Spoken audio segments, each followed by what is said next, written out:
اور اے نبی صلی اللہ علیہ وآلہ وسلم، لوگ تم سے پہاڑوں کے بارے میں دریافت کرتے ہیں، کہہ دو کہ میرا رب ان کو راکھ بنا کر بکھیر دے گا، پھر زمین کو ہموار میدان کر چھوڑے گا جس میں تم کوئی نشیب و فراز نہ دیکھو گے۔ اس روز لوگ پکارنے والے کے پیچھے چلیں گے اور اس کی پیروی سے انحراف نہ کر سکیں گے، اور رحمان کے سامنے آوازیں پست ہو جائیں گی تو تم ایک ہلکی آواز کے سوا کوئی آواز نہ سنو گے۔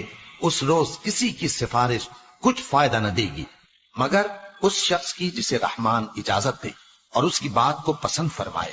جو کچھ ان کے آگے ہے اور جو کچھ ان کے پیچھے ہے وہ اس کو جانتا ہے، اور وہ اپنے علم سے اللہ کے علم کا احاطہ نہیں کر سکتے۔ اور اس زندہ و قائم کے روبرو منہ لٹک جائیں گے، اور جس نے ظلم کا بوجھ اٹھایا وہ نامراد رہا، اور جو نیک کام کرے گا اور مومن بھی ہوگا تو اس کو نہ ظلم کا خوف ہوگا اور نہ نقصان کا۔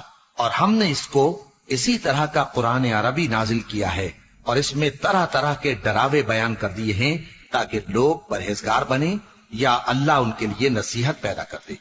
تو اللہ جو سچا بادشاہ ہے، عالی قدر ہے، اور قرآن کی وحی جو تمہاری طرف بھیجی جاتی ہے اس کے پورا ہونے سے پہلے قرآن کے پڑھنے میں جلدی نہ کیا کرو، اور دعا کرو کہ میرے پروردگار مجھے اور زیادہ علم دے۔ اور ہم نے پہلے آدم سے عہد لیا تھا مگر وہ اسے بھول گئے، اور ہم نے ان میں ارادے کی پختگی نہ پائی۔ اور جب ہم نے فرشتوں سے کہا کہ آدم کے آگے سجدہ کرو تو سب سجدے میں گر پڑے مگر ابلیس نے انکار کیا۔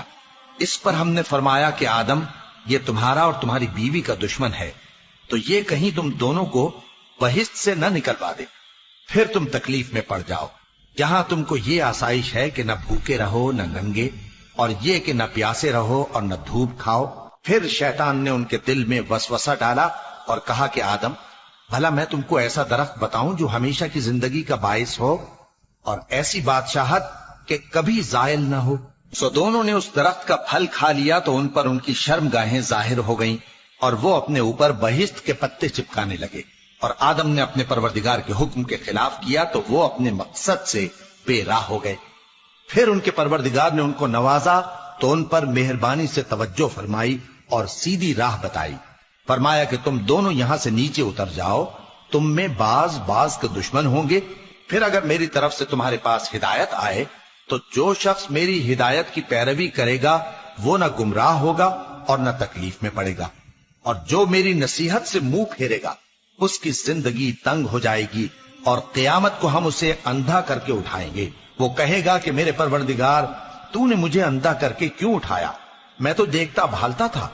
اللہ فرمائے گا کہ ایسا ہی چاہیے تھا، تیرے پاس ہماری آیتیں آئیں تو تو نے ان کو بھلا دیا، اسی طرح آج ہم تجھ کو بھلا دیں گے۔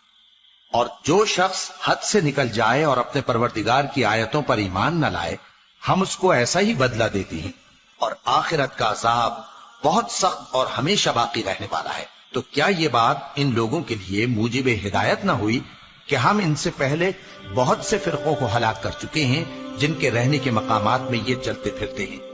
عقل والوں کے لیے اس میں بہت سی نشانیاں ہیں۔ اور اگر ایک بات تمہارے پروردگار کی طرف سے پہلے صادر اور جزائے اعمال کے لیے ایک میعاد مقرر نہ ہو چکی ہوتی تو نزول عذاب لازم ہو جاتا۔ بس جو کچھ یہ بکواس کرتے ہیں اس پر صبر کرو، اور سورج کے نکلنے سے پہلے اور اس کے غروب ہونے سے پہلے اپنے پروردگار کی تسبیح و تحمید کیا کرو، اور رات کی کچھ گھڑیوں میں بھی اس کی تسبیح کیا کرو، اور دن کے مختلف اوقات یعنی دوپہر کے وقت بھی، تاکہ تم خوش ہو جاؤ۔ اور کئی طرح کے لوگوں کو جو ہم نے دنیا کی زندگی میں آرائش کی چیزوں سے نوازا ہے تاکہ ان کی آزمائش کریں، ان پر نگاہ نہ کرنا، اور تمہارے پروردگار کی عطا فرمائی ہوئی روزی بہت بہتر اور باقی رہنے والی ہے۔ اور اپنے گھر والوں کو نماز کا حکم کرو اور اس پر قائم رہو۔ ہم تم سے روزی کے خواستگار نہیں بلکہ تمہیں ہم روزی دیتے ہیں، اور نیک انجام اہل تقوی کا ہے۔ اور کہتے ہیں کہ یہ پیغمبر اپنے پروردگار کی طرف سے ہمارے پاس کوئی نشانی کیوں نہیں لائے؟